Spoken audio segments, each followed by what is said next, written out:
Wednesday. I am outside picking hops, as you can see. It is mid-September, and they should have been picked weeks ago, but I decided to go to Hawaii instead.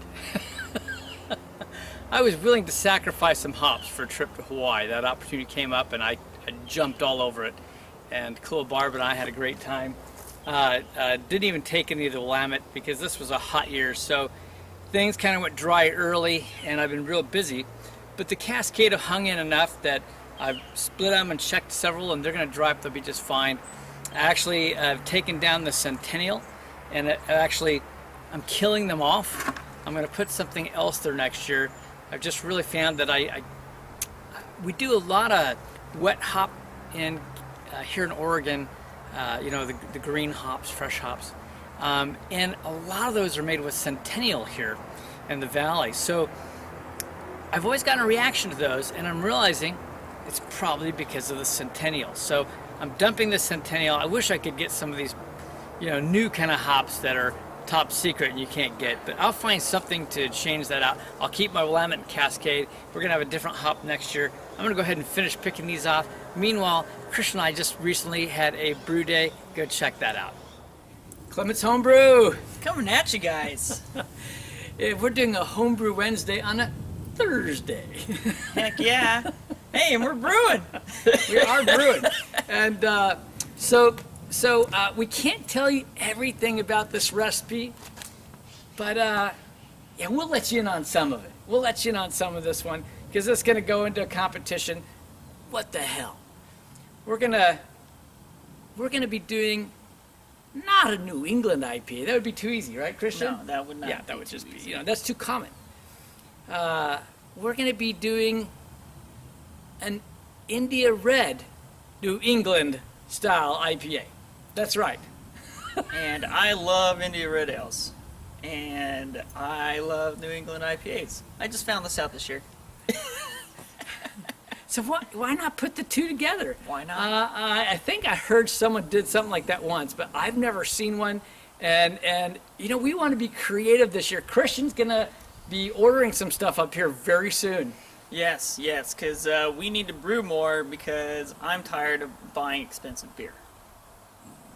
Not that we don't like beer, but no, I love beer. So we're gonna get his kegerator going, and but we gotta go put the puppy inside the house.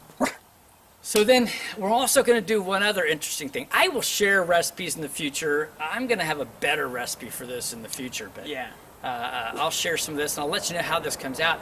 But the other thing that we're gonna do is also a little unique. This has 14 1/4 pounds of grain, and the Braumeister has its limits. And you've seen in the past, I've done these like double mash where I mash some of it in, and then I take the grains back into the same mash water. And I just don't know how efficient that really is, and it's a pain in the ass. Mm-hmm. So we're going to go kind of a joint thing. We're going to go old school. We're going to mash in with the old mash tun, and then once we've done that, then we're gonna boil it, because the consistency in the boil, we don't have to worry about winds and stuff. The consistency of the boil, we're gonna boil it in the Braumeister. I think it's a great idea. I'm pretty jazzed. And the great thing about having the Braumeister and this system is we can do double brew days now if we want. Yeah, we really And we're gonna have enough corny cakes to do it. Yeah. And room. Yeah. So. Yeah, he'll have 3 more corny cakes coming. Lock that in.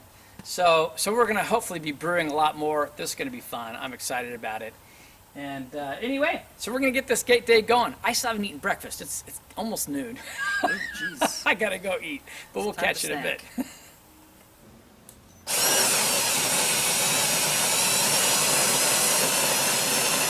Okay, time to mash in. Here we go.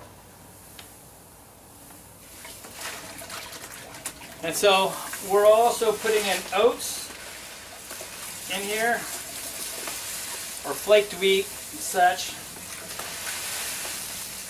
And then I'm also putting in some rice hulls with so much flake ingredients in here. We want to make sure that it doesn't get a stuck sparge. God, I haven't done old school in so long, it seems like. well, I haven't used in ages the mash paddle from Harry Brew 69 because I've been doing it on the Braumeister, but that probably would have worked really well. I just have that hanging up on the wall now. That's a memento. Absolutely. Don't worry, I'll start using this more. Alright, we got the first runnings going into the Braumeister, and it's almost time to start doing the sparging. Okay, so we're batch sparging, and Christian's kind of mixing it in. I like to, when I batch sparge, sometimes I do 2 rounds of it. We're going to do a single round, but we're going to mix it up real good. We're going to let it sit for 5 minutes and go right through the whole process, you know, of getting it to run clear again, and then run right on out into the Braumeister. And by the way, I was thinking through this. I was calling this like an IRA-NEIRA. It's a red ale, right? I think the proper thing would be a New England India Red Ale, NEIRA. You tell me what you think we should call this style. It came first from Clement's Homebrew. That's so right. You better acknowledge not that. here. All right, we reached boil finally.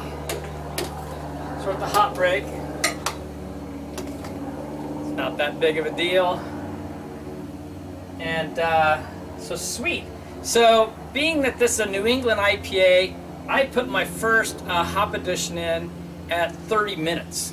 Or I should say a New England India Red Ale. All right, being a New England IRA, our first hop drop is at 30 minutes, and this is kind of not a really high alpha acid, so I'm actually putting in 3/4 ounce. Normally, if I do something like Magnum at this point, I only actually put in like 1/4 ounce of hops at the 30-minute mark to keep that bitterness real low. This isn't going to increase bitterness a lot, because it's about 1/3 of what I normally use. I put in about 3 times the quantity. I'm hoping that'll work out good, but I don't think that'll be an issue at all.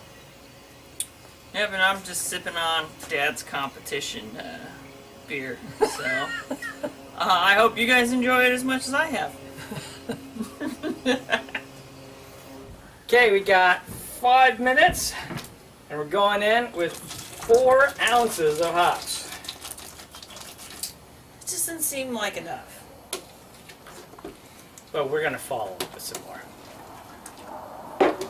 So since I don't know if we'll record it, we are going to start brewing more out. That's a jet going overhead. If you cannot tell. Tomorrow the air show starts just down the road, and we'll be having a lot of jets. So we're going to be adding 3 ounces of hops in the whirlpool, and then I'm going to have I believe it is 4 ounces of hops on the first dry hop and 3 ounces of hops on the second dry hop. So just a few hops, not Just a little bit. Yeah, 14 ounces. Well, plus the other, so 14.75. That's perfect for our NEIRA, I think. I'm looking forward to drinking it. But we got some beers we're going to review here in a little bit. We're going to call this good. We'll catch you all later. Busy day here at Clement's Homebrew. Oh yeah.